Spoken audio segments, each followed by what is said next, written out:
ഒരുങ്ങിക്കോ, പോകാനൊരുങ്ങിക്കോ.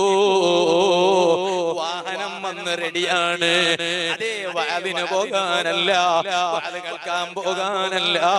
ഞാൻ പറഞ്ഞ വാഹനം ഏതാണ്? അത് മയ്യത്ത് കട്ടിലാണ്. ആ മയ്യത്ത് കട്ടിലിൽ കയറാൻ ഒരുങ്ങിക്കോ.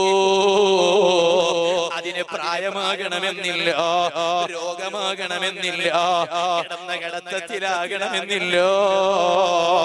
രോഗമില്ലാത്തവരെത്ര പേരാണ് വിട പറഞ്ഞു പോയത്? ഏത് സമയത്തും പോകാൻ ഒന്ന് ഒരുങ്ങി നിൽക്കണേ. അന്ന് ഈ ലോകത്തോട് വിട പറയുമ്പോ എന്റെ ജീവിതത്തിലെ അവസാനത്തെ ദിവസം, എന്റെ ജീവിതത്തിലെ ഏറ്റവും ഉത്തമമായ ദിവസമായിരിക്കണോ? എന്റെ ജീവിതത്തിലെ ഏറ്റവും ഉത്തമമായ ദിവസം യൗമ അൽഖാകല്ലാഹ്, യൗമ അൽഖല്ലാഹ്. ഞാൻ എന്റെ റബ്ബിനെ അതേ കാണുന്ന ദിവസം, ഞാൻ എന്റെ റബ്ബിനെ കണ്ടുമുട്ടുന്ന ദിവസം. ആ ദിവസമായിരിക്കണോ എന്റെ ജീവിതത്തിലെ ഏറ്റവും ഖൈറായ ദിവസം. അങ്ങനെ ഒരു നാളിന് വേണ്ടി ഒരുങ്ങിക്കോ കാരണവന്മാരെ, ഒരുങ്ങിക്കോ യുവാക്കള്, ഒരുങ്ങിക്കോ ഉമ്മമാരെ, ഒരുങ്ങിക്കോ യുവതികള്. വെറും കയ്യില് പോയാ പോരാ, കാല് കയ്യില് പോയാ പോരോ. എയർപോർട്ടിൽ ലോഞ്ച് ഉണ്ടല്ലോ, ഡൊമസ്റ്റിക് എയർപോർട്ടിൽ പോയവരില്ലേ, ഇന്റർനാഷണൽ എയർപോർട്ടിൽ പോയവരില്ലേ. അതേ ബാംഗ്ലൂരിൽ നിന്ന് ലണ്ടനിലേക്ക് പോവാണ്. ദുബായ് വരെ 3.5 മണിക്കൂർ ഫ്ലൈറ്റിൽ യാത്രയാണ്. ആ ദുബായിൽ ഒരു 4 മണിക്കൂർ ലേ ഓവർ ആണ്. അവിടെ നിന്ന് ലണ്ടനിലേക്ക് പോവാണ്, യുണൈറ്റഡ് കിങ്ഡമിലേക്ക് പോവാണ്. ഒരു 8.5 മണിക്കൂർ ഫ്ലൈറ്റ് യാത്രയാണ്. 4.5 മണിക്കൂർ അതാ ദുബായ് എയർപോർട്ടിൽ ലേ ഓവർ ആണ്. എന്ത് ചെയ്യണമെന്ന് ചിന്തിക്കുമ്പോഴാണ് കയ്യിലതാ ക്രെഡിറ്റ് കാർഡ് ഉണ്ടല്ലോ, കയ്യിലതാ ഡെബിറ്റ് കാർഡ് ഉണ്ടല്ലോ. അവിടെ ഇന്റർനാഷണൽ ലോഞ്ചിങ് ഉണ്ടല്ലോ. ആ ലോഞ്ചിൽ പോയി വിശ്രമിക്കുകയാണ്, അവിടുന്ന് കുളിക്കുകയാണ്, ഫ്രഷ് ചെയ്യാണ്. വെറും 2 രൂപയിലെ കാർഡിൽ നിന്ന് കട്ടാവുകയുള്ളൂ. ഇന്ത്യൻ മണി 2 രൂപീസ് മാത്രമേ കട്ടാവുകയുള്ളൂ. എന്നിട്ടതാ ലോഞ്ചിൽ എത്ര വേണമെങ്കിലും ഭക്ഷണം കഴിക്കുകയാണല്ലോ. ഇതൊക്കെ ഞങ്ങൾ എയർപോർട്ടിൽ കിട്ടുന്ന സൗകര്യമാണ്. ഇന്റർനാഷണലും ഉണ്ടല്ലോ, ഡൊമസ്റ്റിക് എയർപോർട്ടിലും ഉണ്ടല്ലോ. എന്നാൽ പോയി കിടക്കുന്ന ഖബറോ അത് ഒരു ലേ ഓവറുള്ള സ്ഥലമാണ്. ആഖിറത്തേക്ക് പോകുന്നതിന്റെ ഇടക്ക് ഒരു വെയിറ്റിംഗ് ഏരിയയാണത്. അതൊരു ലേ ഓവറുള്ള സ്ഥലമാണ്. എന്നാൽ ലണ്ടനിലേക്ക് പോകുമ്പോ ദുബായിലെ 4 മണിക്കൂർ ലേ ഓവർ ഉള്ളത് പോലെയല്ല. അതേ ഖബറിലെ ലേ ഓവർ എത്ര മണിക്കൂറുകളാണെന്ന് അറിയുന്നില്ല, എത്ര ദിവസങ്ങളാണെന്ന് അറിയുന്നില്ല, എത്ര ആഴ്ചകളാണെന്ന് അറിയുന്നില്ല, എത്ര മാസങ്ങളാണെന്ന് അറിയുന്നില്ല, എത്ര കൊല്ലങ്ങളാണെന്ന് അറിയുന്നില്ല. പടച്ച റബ്ബ് നിശ്ചയിച്ച കാലം വരെ, റബ്ബ് തീരുമാനിച്ച കാലം വരെ ആ ഖബറിലൊന്ന് കിടന്നു കൊടുക്കേണ്ടി വരുമല്ലോ. ആ ഖബറിലേക്ക് പോയാൽ അവിടെ ഒരു ക്രെഡിറ്റ് കാർഡും ഇവിടുന്ന് കൊണ്ടുപോകുന്ന ക്രെഡിറ്റ് കാർഡ് ഉപകരിക്കുന്നില്ല. ഇവിടുന്ന് കൊണ്ടുപോകുന്ന ഡെബിറ്റ് കാർഡ് ഉപകരിക്കുന്നില്ല. ഖബറിൽ കിടക്കുമ്പോൾ അവിടെയുള്ള ലേ ഓവറിൽ വർഷങ്ങളോളം കിടക്കാനുള്ള വെയിറ്റ് ചെയ്യാനുള്ള ലേ ഓവറിൽ അവിടെ ഉപകരിക്കുന്ന കാർഡ് ഏതാണ്? ചെറുപ്പക്കാരാ, നിന്റെ പേഴ്സിൽ സൂക്ഷിച്ചു വെച്ചിട്ടുള്ള ക്രെഡിറ്റ് കാർഡല്ല, ഡെബിറ്റ് കാർഡുമല്ല. പെങ്ങള്, നിന്റെ മൊബൈലിൽ നീ ഫീഡ് ചെയ്തിട്ടുള്ള ഗൂഗിൾ പേ അല്ല, ജി പേ അല്ല, പി പേ അല്ല. ഖബറിൽ ഉപകരിക്കേണ്ടുന്ന കാർഡ് വൽബാഖിയാതു സ്വാലിഹാതു ഖൈറുൻ ഇൻദ റബ്ബിക സവാബാ. ഇവിടുന്ന് ചെയ്തു വെച്ച സൽക്കർമ്മങ്ങളാണ്, ഇവിടുന്ന് നിസ്കരിച്ച നിസ്കാരങ്ങളാണ്, ഇവിടുന്ന് ഓതിയ ഖുർആനാണ്, ഇവിടുന്ന് ചൊല്ലിയ ദിക്റുകളാണ്, ഇവിടുന്ന് ഇവിടുന്ന് ചൊല്ലിയ തസ്ബീഹുകളോ, ഇവിടുന്ന് ചൊല്ലിയ സ്വലാത്തുകളോ കണക്ക് പറയാനുണ്ടോ ഉമ്മമാര്? കണക്ക് പറയാനുണ്ടോ കാരണവന്മാര്? കണക്ക് പറയാനുണ്ടോ എന്റെ ചേട്ടാനുജന്മാരായ യുവാക്കള്? ആ സമ്പാദ്യം സമ്പാദിച്ചിട്ട് വേണോ ഇവിടുന്ന് ഖബറിൽ പോയി കിടക്കുമ്പോൾ ആ ഒരു തീരുമാനത്തോടെ പോകണോ? മഹാന്മാര് മരിച്ചതുപോലെ മരിക്കണോ?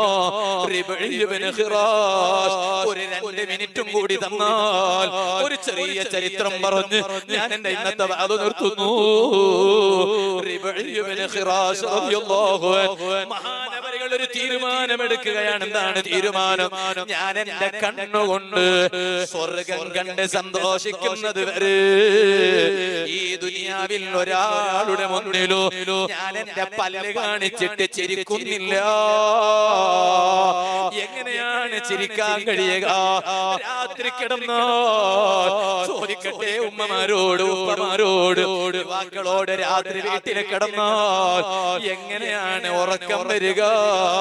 എന്റെ അവസാനത്തെ നിമിഷം എന്തായിരിക്കുമെന്നറിയാതെ, എന്റെ ഖബറിലേക്ക് കിടത്തം എങ്ങനെയായിരിക്കുമെന്നറിയാതെ എങ്ങനെയാണ് ഉറക്കം വരിക? എങ്ങനെയാണ് തമാശ പറയുക? എങ്ങനെയാണ് മറ്റുള്ളവരുടെ സ്റ്റാറ്റസിലെ കോമഡി ക്ലിപ്പുകൾ കണ്ട് തമാശ പറഞ്ഞ് ചിരിക്കുക? എങ്ങനെയാണ് കോമഡി ക്ലിപ്പ് എടുത്തിട്ട് വാട്സപ്പിന്റെ സ്റ്റാറ്റസിൽ എടുത്തു വെച്ച് മറ്റുള്ളവരെ ചിരിപ്പിക്കാൻ നോക്കുക? ചിരിക്കാൻ കഴിയില്ല. തങ്ങളുടെ തീരുമാനം അങ്ങനെയാണ്.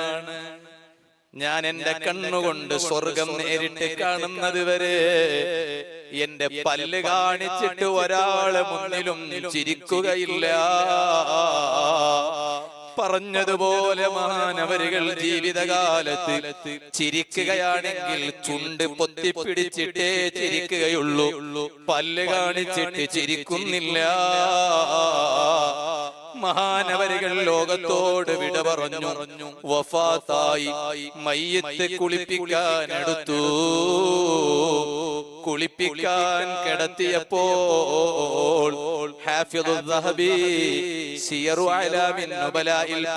എഴുതി വെച്ചിട്ടുണ്ട് ഈ ചരിത്രം. കുളിപ്പിക്കാൻ കിടത്തിയപ്പോൾ മഹാനവരുകളുടെ മയ്യത്ത് പല്ല് കാണിച്ചിട്ട് ചിരിക്കുകയാ. എന്തേ കാരണം? മഹാനവരുകളുടെ തീരുമാനമാണ്. പല്ല് കാണിച്ചിട്ട് ചിരിക്കണമെങ്കിൽ ഒന്ന് നേരിട്ട് സ്വർഗം കാണണം. അത് കാണുന്നത് വരെ ഞാൻ എന്റെ പല്ല് കാണിച്ചിട്ട് ചിരിക്കുകയില്ല. അല്ലാഹ് കാണിച്ചു കൊടുത്തു. വഫാത്തിന്റെ സമയം മഹാനവരുകൾക്ക് സ്വർഗം കാണിച്ചു കൊടുത്തു. അത് കണ്ടപ്പോഴാണ് മഹാനവരുകൾ പല്ല് കാണിച്ച് ചിരിച്ചിട്ട് ലോകത്തോട് വിട പറഞ്ഞു പോയി. ഇതുപോലെ ഒന്ന് മരിക്കണം. അതിന് ഒരുപാട് സമ്പാദ്യം ഖബറിലേക്കുണ്ടാക്കി നല്ലവരായി ജീവിച്ച് നല്ലവരായി മരിക്കാൻ ഒരുങ്ങണം. നിങ്ങളോട് വഅദ് പറയാൻ എനിക്ക് അർഹതയില്ല.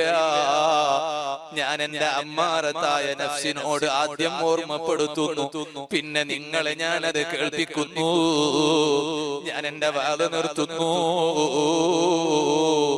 അർഹമുർ റഹീമീനായ അല്ലാഹ്, സാധുക്കളായ ഞങ്ങൾക്ക് നീ അതിനെ തൗഫീഖ് ചെയ്യണം റഹ്മാനേ.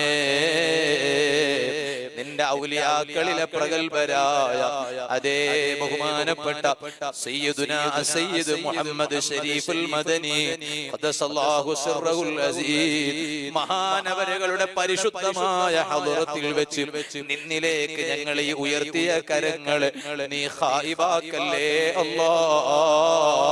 സാധുക്കളായ ഞങ്ങൾക്കെല്ലാം ഞങ്ങളെ ജീവിതത്തിൽ വന്നുപോയ സർവ്വ തെറ്റുകുറ്റങ്ങളെ നീ വിട്ടുപുറത്ത് മാപ്പാക്കണേ അല്ലാഹ്. ഇനിയുള്ള കാലം നിന്നെ പേടിച്ച് നല്ല തഖ്വയോടെ ജീവിക്കാൻ നീ ഞങ്ങൾക്ക് തൗഫീഖ് ചെയ്യണേ അല്ലാഹ്. ഞങ്ങൾക്ക് ഈമാൻ വർദ്ധിപ്പിക്കണേ അല്ലാഹ്, തഖ്വ വർദ്ധിപ്പിക്കണേ അല്ലാഹ്. ഇബാദത്ത് ചെയ്യാൻ നല്ല താല്പര്യമുണ്ടാക്കി ഉണ്ടാക്കി തരണേ അല്ലാ. ഹറാമുകളിൽ നിന്ന് പൂർണ്ണമായും മാറി നിൽക്കാൻ നീ ഞങ്ങൾക്ക് തൗഫീഖ് ചെയ്യണേ അല്ലാ. റബ്ബേ, ഞങ്ങൾക്കാർക്കും താങ്ങാൻ കഴിയാത്ത ഒരു രോഗവും നീ ഞങ്ങൾക്കാർക്കും തന്ന് പരീക്ഷിക്കല്ലേ അല്ലാ. മാരകമായ രോഗങ്ങൾ വല്ലാതെ വ്യാപിച്ചിട്ടുള്ള കാലമാണ്. കേൾക്കുന്നത് തന്നെ 4th സ്റ്റേജ് എന്നാണ്. അതുവരെ ഒരു ക്വാഷനും കിട്ടിയിട്ടില്ല, ഒരു സൂചനയും ലഭിച്ചിട്ടില്ല. ഇപ്പൊ കേൾക്കുന്നത് ട്യൂമറാണ്, ബ്രെയിൻ ട്യൂമറാണ്, ലിവറിൽ ക്യാൻസർ ആണ്, കിഡ്നിയിൽ ക്യാൻസർ ആണ്. ഇന്നും ഞാൻ ഇങ്ങോട്ട് വരുമ്പോ ഞങ്ങളെ പിളിക്കുള അബ്ബാസാക്ക, അദ്ദേഹത്തിന്റെ ഭാര്യ പിതാവ് സുഖമില്ലാതെ അതേ ഹോസ്പിറ്റലിലാണ്, ICUയിലാണ്. ഒന്ന് ദുആ ചെയ്യുമോ എന്ന് വിളിച്ചു. ഉള്ളാളത്ത് ദുആ ചെയ്യാമെന്ന് പറഞ്ഞു. റബ്ബേ, നീ ആ പിതാവിന് ശിഫാ ചെയ്യണേ അല്ലാ. ഈ സദസ്സിൽ ഒരുമിച്ച് കൂടിയ പുരുഷന്മാര്, അതുപോലെ തന്നെ സ്ത്രീകള്, റബ്ബേ, ചെറിയവർ വലിയവർ, പാവം ഇത്രയും നേരമായിട്ടും സാധുവായ ഈ വിനീതന്റെ വാല് കേൾക്കുന്നത് നിർത്തിവെച്ച് പോയി കളയാതെ ഇവിടെ തന്നെ ഇത്രയും നേരം നിന്ന് സഹകരിച്ച് അവസാനം വരെ ഇൽമ കേട്ടിരുന്ന ഈ മോമിനീങ്ങൾ, പുരുഷന്മാര്, പ്രായമുള്ള ഉപ്പമാര്, യുവാക്കള്, മറക്കപ്പുറത്തുള്ള നല്ലവരായ ഉമ്മമാര്, സഹോദരിമാര്, അതുപോലെ ഞങ്ങളെ വീടുകളിലുള്ള ഞങ്ങളെ മാതാപിതാക്കൾ, ഞങ്ങളെ പ്രിയപ്പെട്ട ഭാര്യ മക്കള്, ഞങ്ങളെ ശിഷ്യന്മാര്, ഞങ്ങളെ ഉസ്താദുമാർ, ഞങ്ങളെ സ്നേഹജനങ്ങൾ, ഞങ്ങളെ ആഫിയത്തിനും ദീർഘായുസ്സിനും വേണ്ടിയും നിന്നോട് ദുആ ചെയ്യുന്ന മുഅ്മിനീങ്ങൾ, ഞങ്ങളെ വാദകൾ നിരന്തരം സ്ഥിരമായി കേട്ട് ഞങ്ങൾക്ക് വേണ്ടി ദുആ ചെയ്യുന്ന മുഅ്മിനീങ്ങൾ, മുഅ്മിനാത്തുകൾ, അവർക്കും ഞങ്ങൾക്കും ആർക്കും മരണം വരെ ക്യാൻസർ നൽകല്ലേ അല്ലാ, ട്യൂമർ നൽകല്ലേ അല്ലാ. ഞങ്ങൾ ആരെയും നീ കിടത്തത്തിലാക്കല്ലേ അല്ലാ, ഡയാലിസിസിന് വിധിക്കല്ലേ അല്ലാ. അത് വിധിക്കപ്പെട്ടവർക്ക് നീ അതിൽ നിന്ന് പൂർണ്ണമായും ശിഫാ കൊടുത്ത് സലാമത്ത് നൽകണേ അല്ലാ. എപ്പോഴും മരുന്ന് കഴിച്ച് ജീവിക്കുന്ന ഒരവസ്ഥ ഞങ്ങൾക്ക് ആർക്കും വരുത്തല്ലേ അല്ലാ. ഞങ്ങൾ ആരെയും നിത്യരോഗികളാക്കല്ലേ അല്ലാ. ഞങ്ങളെ ക്ഷീണം മാറ്റിത്തരണേ അല്ലാ. ഞങ്ങളെ തലകറക്കം മാറ്റിത്തരണേ അല്ലാ. ഞങ്ങളെ കൈ